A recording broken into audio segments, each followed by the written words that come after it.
Hey guys, and welcome to Gwent, the Witcher card game. My name is Jaggerus, and today I have a ranked Scoia'tael movement deck for you guys, and that is the Roog movement deck. So the gist of this deck is that you have gold weather, and you use gold weather to cause your opponents lots and lots of stress. You play weather, and that affects all of the rows, and then it doesn't really matter if your opponent plays units on different rows or tries to row stack, because you can then move your opponent's units to different rows using all sorts of cards, including your Dwarven Mercenaries, and you can actually get more Dwarven Mercenaries using Dwarven Agitator. Spawn a base copy of a random different Bronze Dwarf from your deck. The only other Dwarf we're running is the Mercenary, so every time you play an Agitator, it will spawn you a Mercenary, provided there's one left in your deck, so make sure when you mulligan, you leave at least one of these in your deck.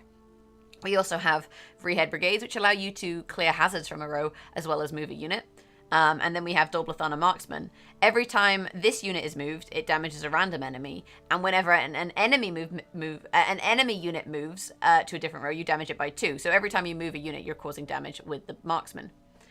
We have 3 Blue Mountain Commandos, which we can use to thin our deck, and whenever that unit is moved, you boost it by 2. And when you deploy it, like I said, it thins all 3 from your deck. So we can also move these units on our own rows, and by doing that, we're boosting them. So if we don't have enemies that we want to move, we can always move our own units. On top of that, we have Roach. Roach will get pulled out of the deck when you play a gold card, so we can use her when we play weather to give us a little bit more tempo. We have Operator, which, if neither player has passed, choose a bronze unit in your hand and create a base copy of it in both players' hands. So you use Operator to give your opponent a Dwarven Agitator, because your opponent is unlikely to be running Dwarves, which means you've given them 2 points, but because this actually also gives you a Dwarven Mercenary, you've given yourself a lot more points. We have Kieran, which locks unit and also moves it. We have Sheldon Skaggs, move all units on the row to random rows on the same side and boost self by 1. So he basically moves all units off of the row that you play him on, and he's really good in combination with Blue Mountain Commandos. Similarly, Zoltan deploy, move 3 units to this row on their side, strengthen moved allies by 2, damage moved enemies by 2. So we can use him in conjunction with our Blue Mountain Commandos in order to boost them, or we can use him in conjunction with our Dublicate Marksman to deal a lot of damage. Then we have Dorogare, deploy, spawn a Savage Bear, Wyvern, Ekamara, or Drowner. Drowners, deploy, move a unit to this row on its side. If it's an enemy, damage it by 2, and if it's under a hazard, like weather, then damage it by 4. So this is typically used for Drowner, but you can use it for carryover with Ekamara, or potentially Savage Bear for a little bit of extra damage. We have Yavin, look at the top unit and top special card from your deck, draw 1 and shuffle the other back. The only special cards we're running are Muzzle and Gold Weather. So if we play Yavin, we're guaranteed to get one of these 3 gold cards with him. So this is targeted draw for our golds. And, you know, it's a spy, so we're going to be playing that for card advantage. Then we have our leader, play any silver unit or bronze dwarf from your deck, shuffle the others back. So we can use him to find Operator, for example, or Kieran should we need it. We can use him to find Sheldon, and we can use him to move all of these units to different rows if we go for Mercenaries, for example. So lots of options, or agitators. Lots of options there with Brewer. That's the deck. Without further ado, I'm going to jump into a ranked game and showcase this deck in action for you. And if you like this deck, do hit that thumbs up button, guys. Sit at my table and let's drink. We've havered enough. Let's get to work. Okay, so we are up against King Bran, which is typically discard. They don't usually run weather, so we can afford to mulligan our Three-Head Brigade. We have 1 Blue Mountain Commando, so if we find more of them, we'll mulligan them. And we have 3 Marksmen, which is good. For now, I'm going to mulligan the Brigade, and then Roach, because obviously we don't need Roach. And Agitator is good, because I can always target draw Operator with Brewer. This is actually a very, very good hand. We have more or less everything that we want, I would say. I could mulligan a Marksman, but I think Marksmen are actually very useful to have, so we'll just leave it at that. And see how this goes. One thing to be aware of, obviously, is they have Grimmist, and they have ways of resurrecting Grimmist. So that is something that's kind of a problem. Because this deck does thin a lot, that often can clear your weather. But actually, it looks like this is veteran deck, so we're more or less okay. We'll open with a Marksman. And get some damage out there. And then we'll look to get our weather out as soon as possible, really. And ideally, you want to play Drought versus Skellige rather than Roog, because Skellige have armor smiths and they repair units. So then the weather just gets repaired, and that's kind of annoying. So that's just something that's worth being aware of. Well, what is it? So that's Lugos, which means he wants to kill the Marksman, so he'll discard probably an 8. And yeah, there's a skirmisher in the graveyard, which kind of helps him as well. So let's just play another marksman. And again, just try and kill one target. I mean, you could spread your damage, but it gives them more options for things to repair. Although, once you've got damage on multiple units, you should be spreading it out, because then they can't just repair one unit a lot. I suppose. And the end. Holy shit, he does not like our marksman.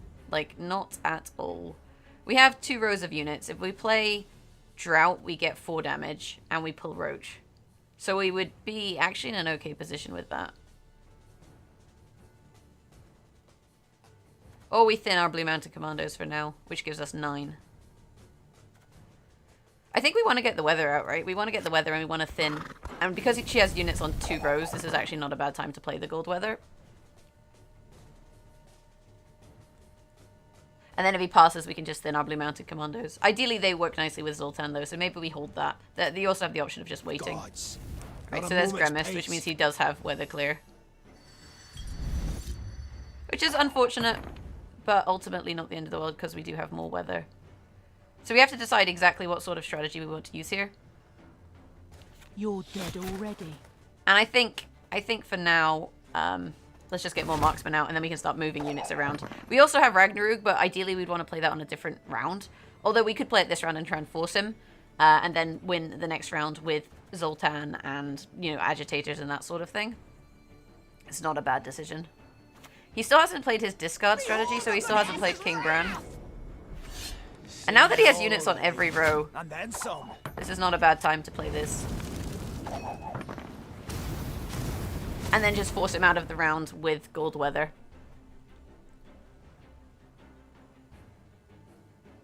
Because now once we start moving units to the middle row, which we'll do with the Dwarven Agitator, we're actually in a really good spot. And then we have Sheldon, Zoltan, and Blue Mounted Commando to basically set us up in the future. Of course, friend. So there's Bran into the discards, which I guess will be Twirsec, right? Put them in the graveyard so that you can res them.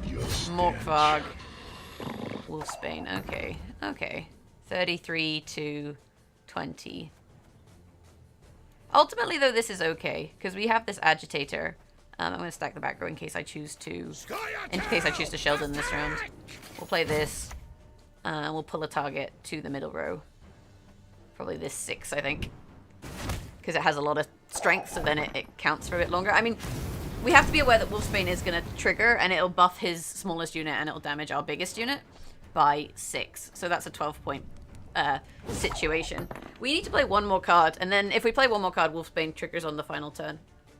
The question is, do we go for Operator now? I don't think that we do. Do we thin? If we thin our commandos, then we can't Zoltan them later, so I think we just play Sheldon. Right, right. And that gives us the round at 1 card disadvantage. And his Wolfsbane isn't actually going to trigger until the start of the next round. Admittedly, it's going to buff his Morkvarg, but we're kind of okay with that. The other thing we could target draw is Yavin, although it would be really nice if we drew Yavin now. Or Operator now, such that we can use it when we need it.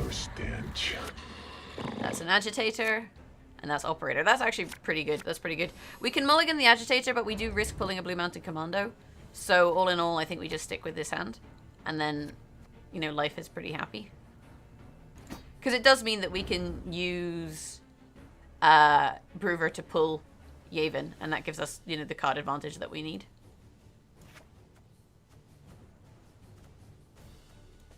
Never had your kneecaps broken.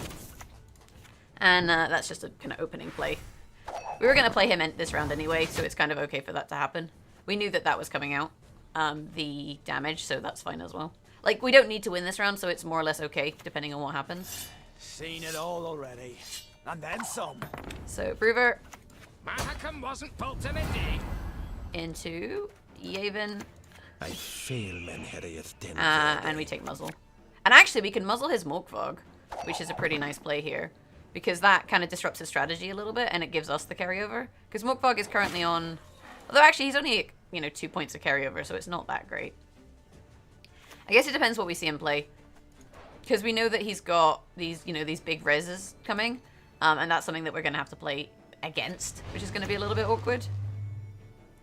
Alternatively, we just keep the muzzle as a, you know, an 8-point play. assuming that we see some more, assuming we see more harpooners, you know, it's fine. Or we use it now to just stall out his cards, and potentially just using it as a stalling factor is quite good. Because here we have everything that we need, I think, for a powerful next round. So playing muzzle here just to stall out this round is, I think, an alright play, because we might not see it. And we got his muzzle, so that's good. So we can pass here. I'm quite happy with the cards that we have in hand versus the cards that he has. In terms of our draw, we don't want to draw Dwarven Mercs, although I think we actually have more than that in the deck. 3, 4, 5, 6, 7, 8. So this is showing 8 cards, but we have 10 cards left in the deck. So I actually think we have 3 Dwarven Mercs in the deck. Gwent Tracker gets a bit broken when you're running Mercs. That is an obvious mulligan target. A nice pull would probably be, you know, Kieran. Dwarven Merc is fine, because again, it gives us some points. And here we are, and he has to go first, so we get last play. So I think for this round, we're going to be looking at a strategy where we move our Blue Mountain Commandos, rather than a strategy where we move our opponent's units. So here come the big Resurrects, which you do kind of expect at this point. Not get in the way of me axe. But as we're giving him, you know, 2 points and giving ourselves, let me think, 7, 8, 9, 10, 11, 12, 13, 14 points. That's a 14-point card. So we basically gave ourselves 12 points on him with this card. And it also increases the length of rounds, which means if you're playing weather, you get an extra tick of weather, which is quite good. I'm just a little bit concerned about all these big reses, because this is going to be, you know, quite tough. The mother goddess, she giveth and taketh away. Oh, he just made a 2-point play. So he's got 2 2-point plays in his hand. That... Oh, you hate to see it. You hate to see it, right? Just thin our Blue Mountain Commandos. And then we'll start to move them around. And then we can pull them all to one row with Zoltan and buff them up. You don't want to buff them all the same, just in case, you know, things like Igni happen.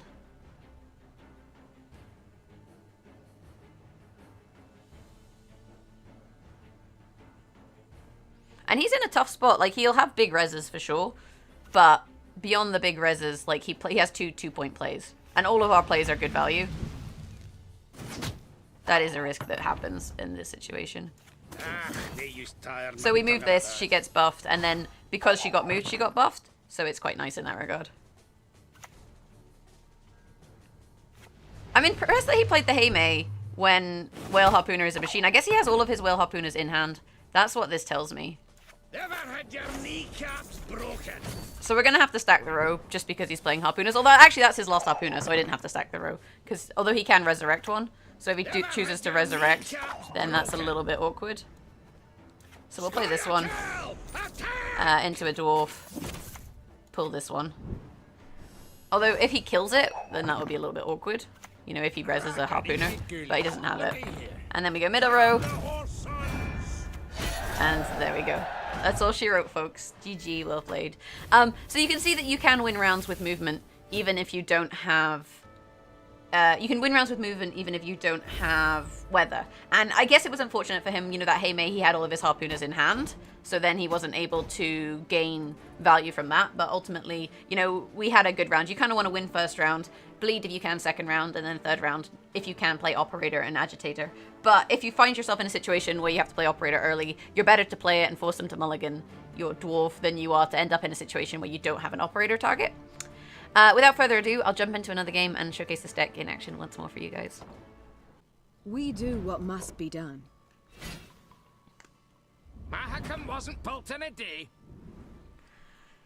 Okay, so we're against Francesca, and this is a little bit awkward because Francesca can always find Weather Clear should she need it, right? She's got the ability to mulligan and draw whatever she likes, so that's something to be aware of. You never want 3 Dwarven Mercs in your hand because you're going to be using Agitators with these. We actually have a lot of silver cards here. Which means that at the moment Bruver is a target draw for Kieran. I'm going to actually get rid of another Merc because Agitators are generally better. We're in a bit of a tricky spot because if we mulligan and pull a Blue Mountain Commando, then we kind of end up with an unfortunate hand. So I think we're just going to have to leave it at this. We do have Yavin to target draw a gold, so that's nice. And we're going first. So I think at this stage, I'm just going to thin. You could choose to play the Blue Mountain Commandos on the last round, as you saw me do here, but also playing them this round, it thins your deck, it gives you some points, and you can always do, you know, movement stuff with these, especially because I have Sheldon Skags in hand. You know, I'm kind of okay with just leaving these guys on a row. Especially, until we see kind of what sort of deck our opponent is playing. So we could move the trap. We can move the trap with a Dwarven Mercenary or with a Vreehead Brigade. If we move the trap, we buff it, though, with a Dwarven Merc. If we move it with a Vreehead Brigade, it means that we don't think that she's going to be playing Weather. So we kind of have that to kind of think about. Or we could Sheldon Skaggs, and that would move the trap as well. Or we could Ekamara and eat the trap. But then we lose 1 movement effect. But we give ourselves 6 carryover. Mankind is a virus. I think this is okay. Plague. The problem is this is a muzzle target now. You know, because it's not got 8 strength, it's got 7. And muzzle is really prevalent. So it's a kind of a risky strategy in that regard. But I mean, this is the thing. Like, if you spend your entire life playing around muzzle, it's going to be very stressful. And sometimes it really fucks up your strategy. And I guess I could have just moved the trap with the Weather Clear, but I'm not 100% certain that she's not playing Weather. That's Francesca played, though, so I'm quite comfortable playing. I'm quite comfortable playing Ragnarok now, thinning Roach and getting the Weather effect on the go. And Roach, being the babe that she is, came on the front row, which means if we play Sheldon, we're actually going to be quite far ahead. Although often people don't actually play into Weather, they just kind of allow it to happen. Is that a First Light? It's not a First Light, because she wouldn't be thinking about it if she drew a First Light, which means it's some other spell. Quen. She got Quen. Yeah, that was definitely Quen. We can move a target and get more value out of our Weather, but maybe instead we play Sheldon, or we could just play our Marksman. But the thing is, we don't want to overcommit to this round. Is the other thing. Like, you don't want to end up in a situation where you've kind of played too many units. So that is something that I have to be a little bit wary of. In which case, we could hold the Marksman for a later turn and just play Sheldon. Right, right. Because we'll get a huge amount of value out of this anyway. So he buffs for every unit that he moves, and because all of those Blue Mountains got moved, they got buffed, and so now it's 41-9. So I have, yeah, a lot of points, and that forced the pass, which is what we wanted to see, because we can regain card advantage on the next round with Yavin quite comfortably, and then go into the final round with Operator, and we're in a pretty good spot. The thing we have to be aware of is Kieran, although we can just draw a Dwarf with Groover, so we always have the option of drawing a Dwarf. I'm going to mulligan, again, a Mercenary. I'm kind of just a little bit wary of holding these in my hand. And we got a Marksman instead, so that's nice. That is pretty nice. And we could just play into this round in terms of trying to force our opponent to play points, but we have to play Yavin is the thing. And at the moment we don't have an opener, so we're probably better to just play Yavin. So I want Zoltan or Drought. Oh, that's a tough choice. If we take Drought, we could potentially win this round. If we take Zoltan... Well, we don't actually have great... Oh, we have great synergy with the Marksman, actually. That is a tough one. Because I know that they have Clear Skies and they have Mercs, so I think we take Zoltan. Because we know our opponent has Clear Skies and Mercs, we're better instead to, I think, not, you know, play into that strategy for them. There's no escape. Okay, so are we going to play into this round? If we play into this round, what we want to do is play Marksman and then move units with Chevet. Because that's going to deal a lot of damage. That is kind of what we're kind of asking ourselves here. Do we want to play into this round? In which case we play both of our Marksmen and then we start moving units and draining basically points. It is a little bit risky though. Very afraid. So we can buff this with Dwarven Merc, or we can lock it with Kieran. I think probably locking it is more sensible because then they'd have to unlock it. And this also means that we then get our Brewer out of the way. Mahakam wasn't built in a day. You could just kill it now as well, and then they'd get far fewer points. So that's kind of worth being aware of. We'll just leave it on the front row, because it'll move to whatever row I play Kieran on, so we'll just leave it on the front row. And that gives us good value there. An ill wind blows. Okay, so he's gone for the unlock, in which case we probably want to go for the buff. So we'll play the Dwarven Mercenary and pull it to the back row. It makes it a 6, but at this point, you know, we have the risk, and the risk is that our opponent has Ulzur's Thunder. Oh, actually, he's playing Dwarfs. Okay, this is interesting. So he's going to try and kill it with a Pyrotechnician, which is certainly risky. But what this means is that we're going to want to stack the back row, because if we stack the back row, then these Pyrotechnicians aren't going to be so useful. And then as we move units, they're going to get shot by both of these marksmen. Okay, so he's running marksman himself.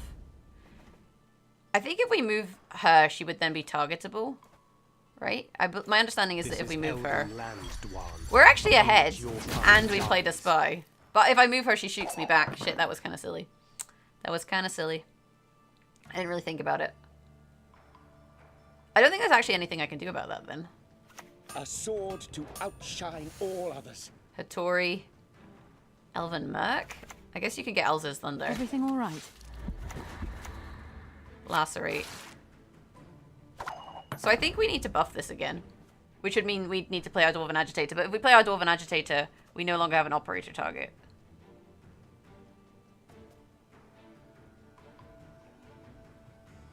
But we could mulligan operator. Because this is the thing, I didn't expect the pyrotechnicians. So then it's a little bit awkward for us. Alternatively, though, we don't necessarily need to win this round, is the other thing. So maybe we just keep going? Death to Old One! In which case we move Yavin. And because he got moved, he then gets shot by both of those, so we get extra damage out of our movement.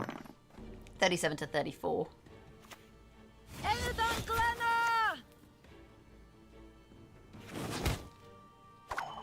So we're going to have to buff her, but if we buff her, we have to move her. And if we move her, then they're going to get value. Although, maybe he doesn't have movement options, in which case we should be okay.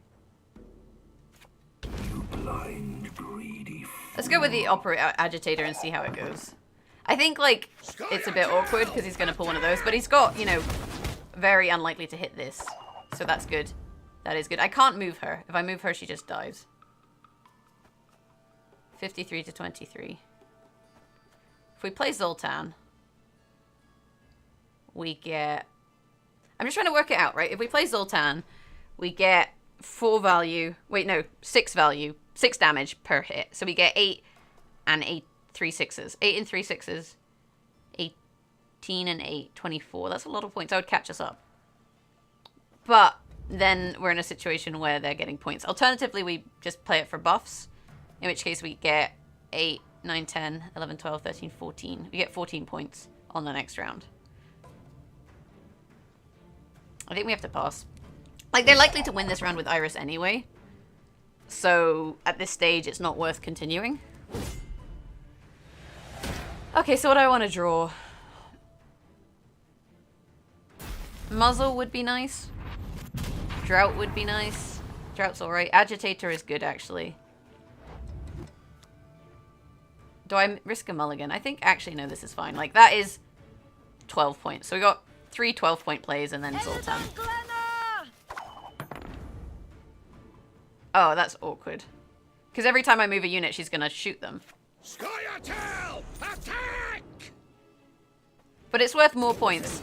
It's still worth more points to move a unit than it is to thing a unit. Because basically you move a unit and it gets boosted. So ultimately it's worth +1. But these are only worth 10 points now. This is elven land, Dwan, upon which your kind dies. Okay, so we're stacking the back row. Although he can just move units to new rows. Elven blarney. It's a little bit awkward. This is a very weird deck that we're playing against. It's like a mulligan movement. A wee hint. Dinny jiggle. Also, they have those. So worth being aware of. Never had your kneecaps broken. And we're just moving low strength targets so that then when he plays a pyrotechnician, it doesn't get as much value. I think we have to move enemies. Because if we move teammates, what'll happen is... oh, we're going to win that anyway. If we move teammates, then they'll just get shot. Whereas if you move enemies, you deal damage to them. And so long as I didn't move the shooting one, that was guaranteeing my damage. We were going to win that, though, with Zoltan. So all in all, it was okay. And that's kind of movement. Movement, it's a bit of a risky archetype in that, like, it's alright. I wouldn't say it's necessarily tier 1, but I think it's decent. Especially at lower MMR. The thing is, obviously, if they have weather clear, then you need to be aware of that. And it's a little bit tricky to play in terms of the operator, and when you play your weather, and when you pass, and how you win in the final round. Because 2 long rounds with weather is really good. Or, you know, a short round where you can get a lot of points out of moving units, like the Blue Mounted Commandos is really good. But then that obviously means that you have to hold them till the final round, which is kind of risky. And the operator play there you saw gave them a Pyrotechnician, which you don't want to do. So yeah, that's the movement deck. If you like this video, hit that thumbs up button. Let me know what you think in the comments below. And if you've enjoyed this content, you can always subscribe to the channel. If there's any kind of decks that you want to see, I know there's someone who keeps asking for Scorch deck. That is on my to-do list, but I'm kind of doing meta decks first. Let me know in the comments below. And you can always find me on Twitter, twitter.com/Jagras, so @Jagras. And on Twitch, twitch.tv/Jagras. Thank you guys so much for watching. Have a fantastic day. And hopefully I'll catch you guys in the next video. Bye!